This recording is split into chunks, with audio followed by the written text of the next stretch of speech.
السلام علیکم ورحمۃ اللہ وبرکاتہ۔ اس وقت میں آپ کے سامنے سورہ المجادلہ کی آیت نمبر 7 اور 8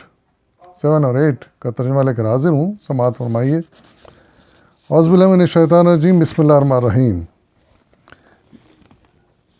کیا تم کو خبر نہیں ہے کہ زمین اور آسمانوں کی ہر چیز کا علم اللہ کو ہے؟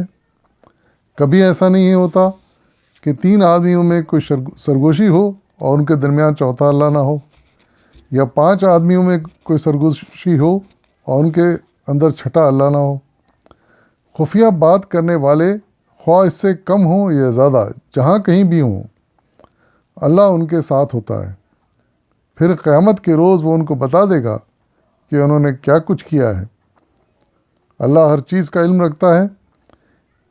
کیا تم نے دیکھا نہیں ان لوگوں کو جنہیں سرگوشیاں کرنے سے منع کر دیا گیا تھا، پھر بھی وہ وہی حرکت کیے جاتے ہیں جس سے انہیں منع کیا گیا تھا؟ یہ لوگ چھپ چھپ کر آپس میں گناہ اور ذاتی اور رسول کی نافرمانی کی باتیں کرتے ہیں، اور جب تمہارے پاس آتے ہیں تو تمہیں اس طریقے سے سلام کرتے ہیں جس طرح اللہ نے تم پر سلام نہیں کیا، اور اپنے دلوں میں کہتے ہیں کہ ہماری ان باتوں پر اللہ کا عذاب ہمیں کیوں نہیں آتا۔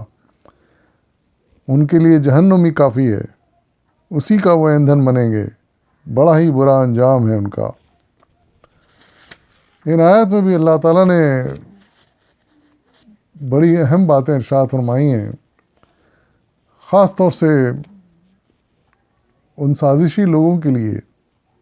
بڑا اس میں سبق ہے، اور ہوشیار کرنے کی بات ہے کہ وہ سمجھ جائیں کہ وہ جس سازشیں کتنا ہی چھپا کے کر رہے ہیں۔ اس زمانے میں تو حضور صلی اللہ علیہ وسلم کے خلاف سازشیں کرتے تھے، پھر ہر دور میں ایسے لوگ گزرے ہیں جو مسلمانوں کے خلاف سازش کرتے رہے ہیں اور آج بھی کرتے ہیں، اور یہ سمجھ کر کرتے ہیں وہ چھپ چھپا کر بند کمروں میں، کہ وہ سمجھتے ہیں کہ کوئی ان کو دیکھ نہیں رہا، اور وہ بڑے اطمینان سے اپنے سازشیں کرتے ہیں اور پھر ان کو بعد میں عملی جامہ پہناتے ہیں۔ لیکن وہ اس بات سے غافل ہیں کہ ایک ذات ہے جو ان کو دیکھ رہی ہے، ایک ایک چیز کی ان سے واقف ہے، ایک ایک چیز کا وہ ریکارڈ کر رہی ہے۔ ارے حد یہ ہے کہ اللہ تعالیٰ ارشاد فرما رہے ہیں کہ 3 آدمی کو سرگوشی کر رہے ہوں، چھپ کے کوئی سازشی باتیں کر رہے ہوں، خفیہ طریقے سے سرگوشی، مطلب وسپرنگ کرنا، آہستہ آہستہ بول کے ایک دوسرے کو گفتگو کرنا تاکہ دوسرے نہ سن لیں۔ تو 3 آدمی میں کوئی سرگوشی ہو تو اللہ فرمایا جا رہا ہے کہ چوتھا اللہ ہوتا ہے ان میں،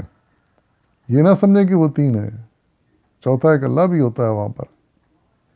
جو وہ سب کچھ دیکھ رہا ہوتا ہے اور سن رہا ہوتا ہے۔ 5 آدمی ہوں تو چھٹا اللہ ہوتا ہے۔ یہ تو ایک مثال دی گئی تعداد کی، لیکن اللہ تعالیٰ یہاں یہ ارشاد فرما رہے ہیں کہ کتنے بھی ہوں، کہیں بھی ہوں، کسی دور میں بھی ہوں، اگر اللہ اور اس کے رسول یا اس کے امتیوں کے خلاف کوئی سازش ہوگی تو اللہ تعالیٰ اس کا گواہ ہے۔ وہ کتنا چھپا کے کر لیں، کتنا آہستگی سے بات کر کے کر لیں، یہ سمجھ کے کریں کہ کوئی نہیں دیکھ رہا، کوئی نہیں سن رہا، لیکن اللہ تعالیٰ ارشاد فرما رہے ہیں کہ اللہ تعالیٰ اس کو دیکھ رہے ہیں، سن بھی رہے ہیں، اور فرشتے اس کو ریکارڈ بھی کر رہے ہیں۔ اور قیامت کے دن، جیسا پچھلی آیت میں بھی آیا کہ قیامت کے دن وہ ریکارڈ ان کے سامنے پیش کر دیا جائے گا۔ وہ اپنی ایک ایک حرکت کو خود دیکھ لیں گے کہ وہ کیا کرتے رہے ہیں، اور یہ سمجھ کے کرتے رہیں گے کوئی دیکھ نہیں رہا، کوئی سن نہیں رہا، لیکن ان کی سب آڈیو ویڈیو ریکارڈ ہو رہی ہوگی، اور وہ خود اپنی آنکھوں سے دیکھ لیں گے، کانوں سے سن لیں گے۔ اور پھر جیسا کہ پچھلی آیتوں میں یہ بھی آیا کہ اگر وہ انکار کریں گے پھر بھی، اس کے باوجود بھی، تو پھر ان کے اعضاء کو اللہ تعالیٰ زبان دے گا، ہاتھوں کو، پیروں کو، کھالوں کو، یہ اعضاء خود گواہی دیں گے کہ ہاں اس شخص نے یہ برا کام کیا ہے، یہ سازش کی تھی، یہ غلط باتیں کی تھیں،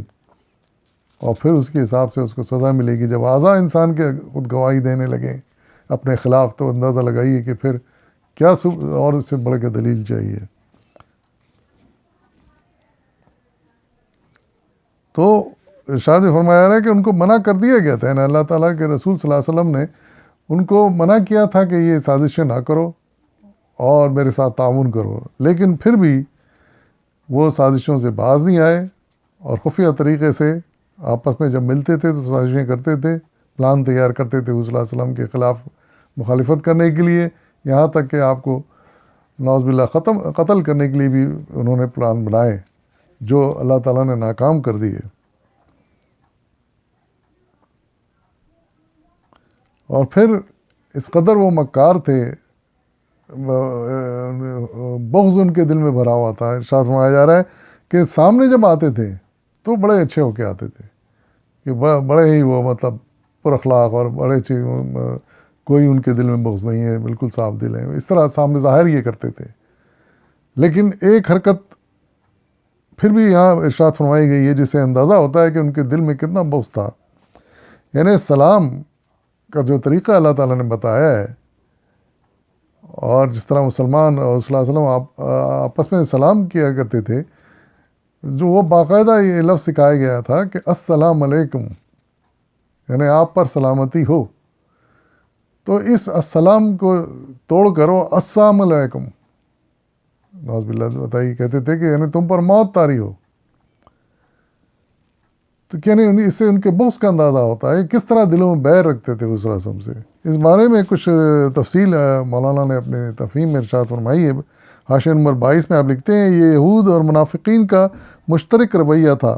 متعدد روایتوں میں یہ بات آئی ہے کہ یہودی نبی صلی اللہ علیہ وسلم کی خدمت میں حاضر ہوئے اور انہوں نے السلام علیکم یا ابو القاسم کہا، یعنی سلام علیک کا تلفظ کچھ انداز سے کیا کہ سننے والا سمجھے سلام کہا ہے، مگر دراصل انہوں نے سام کہا تھا جس کے معنی موت کے ہیں۔ حضور نے جواب میں فرمایا وعلیکم۔ حضرت عائشہ سے نہ رہا گیا اور انہوں نے کہا موت تمہیں آئے اور اللہ کی لعنت اور پھٹکار تم پر پڑے، یعنی حضرت عائشہ غصے میں آ گئی، ان کے اوپر لعنت بھیجی۔ حضور نے انہیں تنبیہ فرمائی کہ عائشہ اللہ کو بدزبانی پسند نہیں ہے۔ حضرت عائشہ نے عرض کیا یا رسول اللہ، آپ نے سنا نہیں کہ انہوں نے کیا کہا؟ حضور نے فرمایا اور تم نے سنا نہیں کہ میں نے ان کو کیا جواب دیا؟ میں نے ان سے کہہ دیا اور تم پر بھی، یعنی جو انہوں نے کہا کہ تم پر موت طاری ہو، تو انہوں نے صلی اللہ علیہ وسلم نے ایک مختصر سے جملے میں اس کا جواب دے دیا کہ تم پر بھی ایسا ہی ہو، یعنی تم پر بھی موت طاری ہو۔ یہ بخاری و مسلم، ابن حریر، ابن ابی حاتم کی حدیث ہے جو حضرت عبداللہ بن عباس کا بیان ہے کہ منافقین اور یہود دونوں نے سلام کا ہی طریقہ اختیار کر رکھا تھا۔ تو اس سے اندازہ ہوتا ہے بغض اور بیر کا جو کفار مشرکین حضور صلی اللہ علیہ وسلم اور مسلمانوں کے مومنوں کے خلاف رکھتے تھے۔ لیکن پھر اس کا جو کچھ انجام ہوا یہ بھی ہم جانتے ہیں کہ ذلیل و خوار ہو گئے، نیست و نابود ہو گئے۔ اللہ تعالیٰ نے سرفراز کر دیا حضور کو، حضور صلی اللہ علیہ وسلم کو اور مومنوں کو، اور پورا عرب مومنوں کے قبضے میں آ گیا، اور حضور صلی اللہ علیہ وسلم بلا شرکت غیر پورے عرب کے سربراہ بن گئے، لیڈر بن گئے۔ تو اللہ تعالیٰ پھر اس طرح سزا دیتا ہے جب دینے پہ آتا ہے۔ اس کے بعد پھر ان کا نام و نشان مٹ گیا، نہیں شاید ہی کوئی پھر ایسا کفار بچا ہو جو ان کی اس طرح مخالفت کرے حضور صلی اللہ علیہ وسلم کی یا مومنوں کی۔ ایسا یعنی مکہ پر پورا قبضہ ہو گیا، مدینے پر، پورے سرزمین عرب، جزیرۃ العرب پر مسلمانوں کا قبضہ ہو گیا۔ تو اللہ سے دعا ہے کہ آج بھی ایسے کچھ لوگ اگر پائے جاتے ہیں جو مسلمانوں کی اور مومنوں کی، نیک مسلمانوں کی جو اللہ کی راہ میں جدوجہد کر رہے ہیں، ان کی مخالفت کرتے ہیں، سازشیں کرتے ہیں بند کمروں میں، تو اللہ تعالیٰ ان کو توفیق دے